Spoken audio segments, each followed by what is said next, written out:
Bismillahirrahmanirrahim. Welcome to JOS online classes.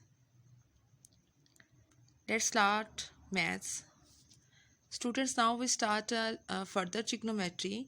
Our topic is sine and cosine of obtuse angle.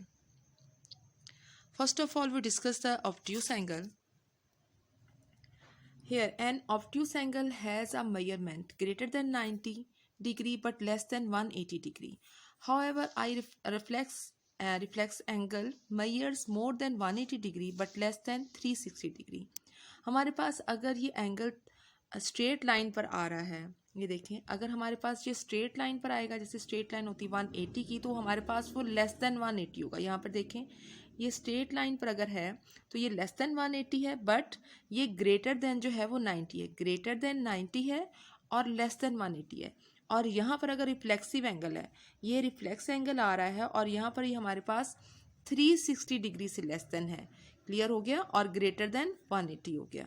तो हमारे पास वो angle कौन सा होता है? Obtuse angle. क्लियर हो गया.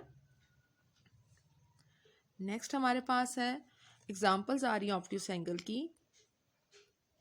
An obtuse angle is a type of angle whose degree measurement is more than 90 but less than 180. Example of obtuse angle are 100 degree, 120 degree, 140 degree, 160 degree, 170 degree, etc. Angle PQR is an obtuse angle because it's less than 180 and greater than 90. हमारे पास जो पीछे हमारे पास figures थी, उसमें हमारे पास जो एंगल था, जैसे मैंने बताया कि वो 180 से हमारे पास लेस देन है बट ग्रेटर देन 90 है. बेसिक हमारे पास ट्रिग्नोमेट्रिक जो टर्मिनोलॉजी आती है वो है एक ट्राइंगल होती है हमारे पास, जिसमें 3 साइड्स और 3 एंगल है, और सम ऑफ 3 एंगल्स हमारे पास किसके इक्वल है? 180 डिग्री के. तो हमारे पास टोटल क्या है? 180 डिग्री है. इसको हम आगे डिस्कस कर रहे हैं कि अगर राइट एंगल ट्राइंगल आ रही है हमारे पास, तो राइट एंगल ट्राइंगल में हमारे पास क्या है? सम ऑफ 2 रिमेनिंग एंगल्स वो 90 डिग्री है और एक हमारे पास राइट एंगल होता है. और राइट एंगल ट्राइंगल पर हमारे पास जो है वो हाइपोटेन्यूज आ जाता है और एक हमारे पास परपेंडिकुलर, जिसको हम ऑपोजिट साइड और एडजेसेंट साइड भी कहते हैं. और जो हमारे पास सबसे हाईएस्ट साइड होती है, जो वो हमारे पास कौन सी होती है? लॉन्गेस्ट साइड जो हमारे पास आती है वो कहलाती है हाइपोटेन्यूज. ये हमने बेसिक रिव्यू लिया है और इसमें हमारे पास एक राइट एंगल ट्राइंगल पर हमारे पास साइन, कॉस और टेन कैसे हम फाइंड आउट करते हैं, हम प्रीवियस लेक्चर में भी डिस्कस कर चुके हैं कि साइन को हम ऑपोजिट ओवर हाइपोटेन्यूज, कॉस हमारे पास एडजेसेंट ओवर हाइपोटेन्यूज, टेन हमारे पास ऑपोजिट ओवर एडजेसेंट के साथ हम इसको फाइंड आउट कर लेते हैं. और राइट एंगल के ऑपोजिट साइड पर हाइपोटेन्यूज है और जहाँ पर हमारे बोथ एंगल्स लाई कर रहे हैं वो एडजेसेंट साइड, और एंगल जो हमारे पास थीटा है उसके ऑपोजिट साइड पर ऑपोजिट साइड है. बट हमारे पास जो आज का टॉपिक है वो है the sine of an obtuse angle. The trigonometric functions sine, cosine etcetera, मतलब टेन है, जो भी बाकी उसकी 6 रिमेनिंग रह जाती हैं रेशियोज, वो are defined in a right angle triangle in terms of an acute angle. What then shall we mean by the sign of an obtuse angle ABC? अब हमारे पास जो ट्राइंगल गिवन है वो तो ऑब्ट्यूस एंगल है, तो इस पर हम अपने साइन को या कॉस को कैसे फाइंड आउट करेंगे? तो हम अभी देखेंगे कि अभी हमने ऑब्ट्यूस एंगल को डिस्कस किया है, तो अब हम देखते हैं एक्यूट एंगल हमारे पास क्या है. हमारे पास acute angles measures less than 90 degree, right angles measure 90 degree, obtuse angle measure more than 90 degree. हमारे पास ये देखें, ये 90 डिग्री का एंगल है, राइट एंगल है. जब इससे लेस देन हो जाएगा तो हमारे पास वो एक्यूट एंगल होगा, और जब इससे ग्रेटर देन होगा हमारे पास वो ऑब्ट्यूस एंगल होगा. फर्दर हमारे पास एग्जांपल्स हैं एक्यूट एंगल की. ये हमारे पास देखें, ये 90 का एंगल यहाँ पर आ रहा है और 90 से ये लेस देन है, ये 90 का राइट एंगल हमारे पास है. और यहाँ पर हमारे पास ये स्ट्रेट लाइन है, 180 से लेस देन है बट 90 से के एंगल से ग्रेटर देन है. हमारे पास यहाँ पर ये देखें, ये हमारे पास ये यहाँ पर 90 का एंगल आ रहा है, तो 90 के एंगल से हमारे पास ये ग्रेटर देन आ रहा है बट 180 से लेस देन है, तो ऑब्ट्यूस एंगल हो गया. और रिफ्लेक्सिंग एंगल में हमारे पास यहाँ पर ये देखें कंप्लीट सर्कल हो रहा है, तो हमारे पास ये लेस देन 360 है बट हमारे पास ग्रेटर देन 180 आ रहा है. तो यहाँ पर भी रिफ्लेक्सिंग एंगल में ऑब्ट्यूस एंगल की जो कंडीशंस थी वो फुलफिल हो रही हैं. ओके, आपने क्लियर हो गया होगा एक्यूट एंगल और ऑब्ट्यूस एंगल को. फर्दर हम इसको साइन एंड कोसाइन को ऑब्ट्यूस एंगल पे हम डिस्कस करते हैं कि हमारे पास जब एक्यूट एंगल हमारे पास है साइन 30, 0.5, इसको हमारे पास आंसर क्या आ रहा है, आप कैलकुलेटर पे सॉल्व करके देखोगे, sin 30 लिखोगे तो हमारे पास इसकी वैल्यू आ रही है 0.5। और अगर हमारे पास sin 150, अब आप कहोगे 150 कहाँ से आया, अगर हम इसको 180 के करते हैं, मतलब 30 है, 180 में से अगर हम 30 को माइनस करते हैं तो हमारे पास क्या आएगा 150 की भी अगर हम वैल्यू कैलकुलेटर पे हम लेंगे तो उसका आंसर भी 0.5 आ रहा है। देखें क्या है कि अगर हम 30 और 150 को ऐड कर रहे हैं तो 180 आ रहा है ना, तो इट मीन्स हमारे पास अगर 30 की वैल्यूज़ ले रहे हैं तो 0.5 है, और अगर हम 180 में से माइनस करके हमारे पास जो रिमेनिंग वैल्यू होती है 150 उसका आंसर ले रहे हैं तो वो भी 0.5 आ रहा है। तो सेम आ रही वैल्यू एक्यूट एंगल की भी और ऑब्ट्यूस एंगल की भी।